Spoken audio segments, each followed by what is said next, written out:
Welcome to the Daily Coffee Pro by Mapper Forward Friends.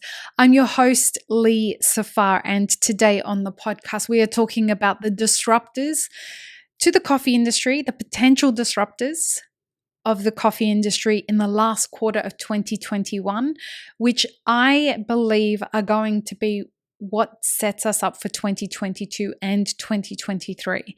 Now, these disruptors are not anything new, but if you're on our mailing list, you will know that our email from last week spoke in depth about these three, and that these three disruptors, while not new, have taken a different direction than anticipated by governments and our industry all over the world. So I wanted to discuss them today. If you're not on our mailing list, I really encourage you to get on our mailing list. We send out one email a week, and it explores a subject thoroughly that is affecting our industry. It takes a lot of work to put this email together every week, but we're very proud of it. We have a lot of people that open the email, goes out to a couple of thousand people, and a lot of people read it. So before we get started, thanks to our presenting sponsor for this episode, the Global Coffee Town Hall. If you haven't registered yet, or pre-registered yet, please head to mapitforward.org/Global Coffee Town Hall. The link is in the show notes below, and this will be an event that has never been done before in the coffee industry and is very exciting. So please consider checking it out on our website. So, what are our disruptors for the fourth quarter of 2021? There are three things: the pandemic, the economy, and logistics. So we've spoken about those three things before here on the podcast and through the mailing list. Why do I think that these are the three unique disruptors that are going to shape the next quarter? Because none of those three things have gone the way that people have anticipated. So let's start with the pandemic. With regards to the pandemic, we really kind of had this idea that we would know what was coming for the pandemic moving forward. We thought that the pandemic was going to have a flow by now. And in the coffee industry in particular, we thought that we would have understood how to have our business models really tailored towards whatever was going to happen in the pandemic. Now, we're definitely over a year and a half in. We're heading closer towards 2 years into this pandemic. I'm still getting questions from people about how they should pivot for the pandemic, how they should be aligning e-commerce businesses. I know that there are places around the world where e-commerce is not really a thing even yet. So how do they adapt? Now, here's the big thing that this pandemic has created as a disruptor for our industry. Because the pandemic hasn't gone to plan, consumers have shifted to their behavior to absorb the disruption around their coffee consuming habits. And what I mean by that is the first lockdown, right at the beginning of the pandemic that most of us underwent, was where people thought this would be maybe something that lasted a couple of months. And so therefore they weren't quite committed to a coffee regime at home. So they maybe bought some equipment. I know that companies like Baratza, sales were going through the roof. And that people did start establishing home brewing regimes. But the mass adoption of that didn't come till later. And it didn't come till perhaps after June last year, 2020. And from June on, what you started seeing was that coffee brewing equipment, higher end, more permanent solutions for brewing at home started to be something that was seriously considered coming into Christmas last year and into 2021. Now that people have invested in that equipment, we're going to see that there's a possibility from a couple of articles that I included in the email. You'll see some clear indications that this could hurt the return to the cafe environment. The investment that people made in that equipment may leave people questioning whether there's a need to return to the cafe environment. Now that they've established habits of brewing at home and working at home, they may not return to the cafe environment. Now, this is great news for roasters and great news for supermarkets, but not such great news for cafes. And so one of the disruptors, I think, is that as we start to see some economies open up completely, who knows whether that's going to last or not, I think that we'll start to see people stick with their coffee brewing regimes at home predominantly, and perhaps have the odd coffee in the cafe. But who knows? It's one disruptor that I think is coming moving forward. And it will be an interesting one to see track, especially as we move into talking about the economy. So with the economy, I'm sure everyone's heard of the Evergrande hype that's happened over the last couple of weeks. And at the time of the recording of this episode, there has been no massive falter from Evergrande.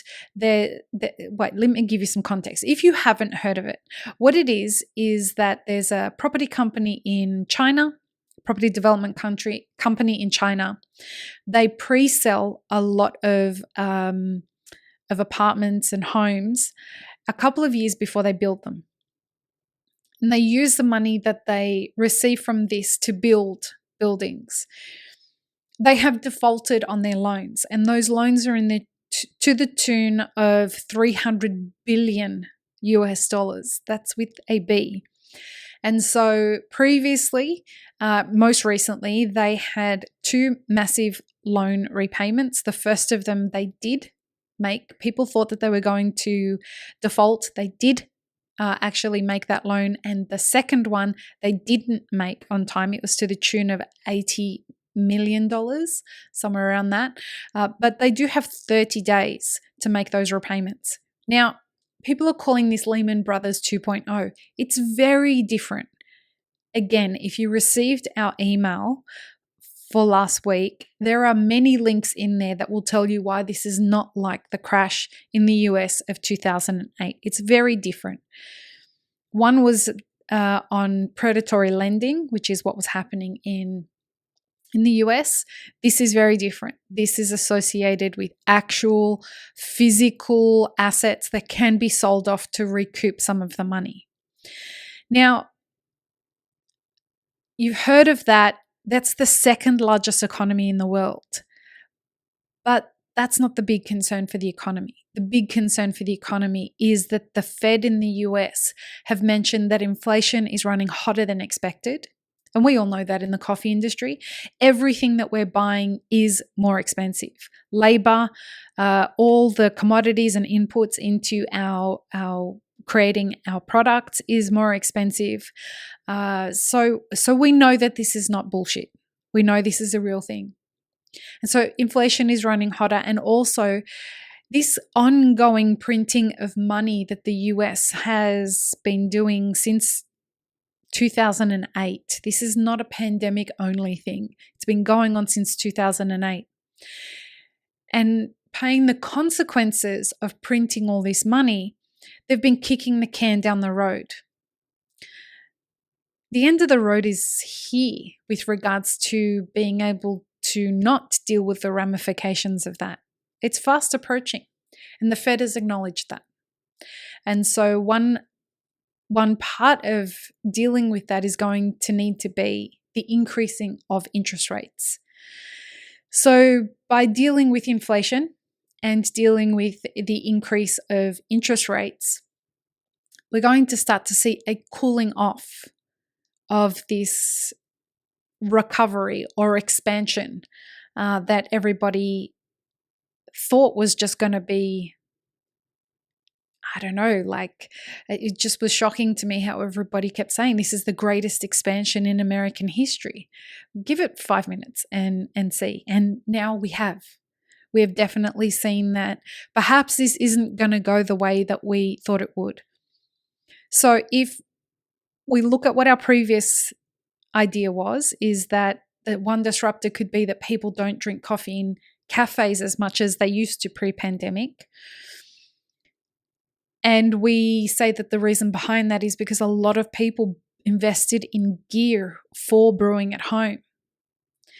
Now we add to that a cooling down of the economy, which makes people start to look at their budgets and look at the way that they spend money.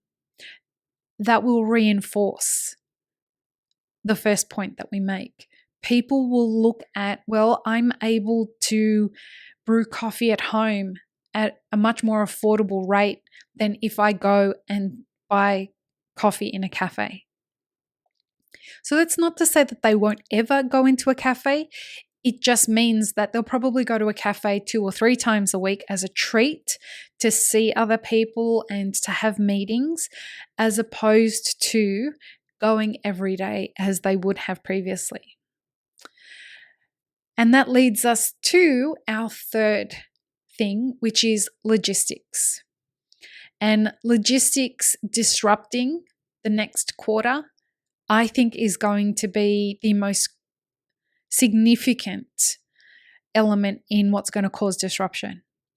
And what I mean by that is, I believe that the labor shortages that we're experiencing in the cafe, and it's not that I believe, there are statistics that show this. Is a fantastic Bloomberg article in our mailing list from last week that goes deep into this and specifically talks a lot about how supply chain disruptions at the farm level are affecting the entire supply chain. And the labor shortages at the farm are meaning a number of issues with regards to disruption. Because they can't find labor, people can't pick food. People can't be on farms, whether that be all kinds of agriculture, meat and vegetables and fruit, etc., coffee. They also can't find people to work in factories. So meat packing, all kinds of food supply. So there is a big discussion around food shortages that are driven by labor shortages. So if we can't find the workforce to pick the fruit and pack the meat, and we add to that the other logistical issues, which are that containers are not available, freight is crazy expensive, 400-500% more expensive than it was previously. And to give you some context, a container that previously cost $3,500 freight is now costing in order of $15,000 US dollars. So, and that's if you can find a spot on a ship. And then when that ship arrives to the port, there are sometimes weeks that they are waiting off the port just to find an opening to be able to come into the port and unload.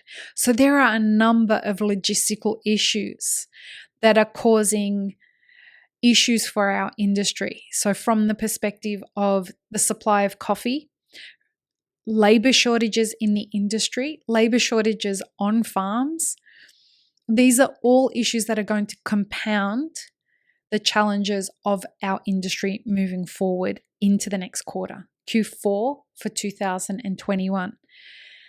Now, if we put all of these challenges together, it really sets us up for what could be a very challenging couple of years. We haven't talked about the drought and the frost in Brazil and the ongoing challenges, geopolitical issues in Ethiopia, all of those kinds of things. They absolutely need to be considered. But these are just the top 3 that I believe are going to be the biggest constraints in the coffee industry. What this means is planning from now and making sure that you have multiple revenue streams, whether you are a coffee professional or a coffee business owner, is going to be a part of your preparation strategy. And we're going to talk about that in an upcoming episode, having multiple revenue streams. But this is a time to get prepared and make sure that you don't have this as a blind spot. These 3 things that we've spoken about today, we want you to make sure that those aren't blind spots for you. So get on our mailing list so that you can get at the very least as informed as what we are. And we hope that you're more informed than what we are by going out and doing further research and further exploration of what could be a potential disruptor for your business or for your career. And so that you can see those blind spots, be asking yourself the best questions and finding a way to move beyond that. Becoming a part of the coffee consulting community is definitely a way to shield yourself from potential financial hardships. It doesn't need to be your full-time job, but it can be something that you have as an alternative revenue stream. So consider joining the Coffee Consultant 6-week program so that we can help you leverage your expertise into a new revenue stream. I hope this has been helpful. Peace, love, and peanut butter, friends. Have an amazing rest of your day.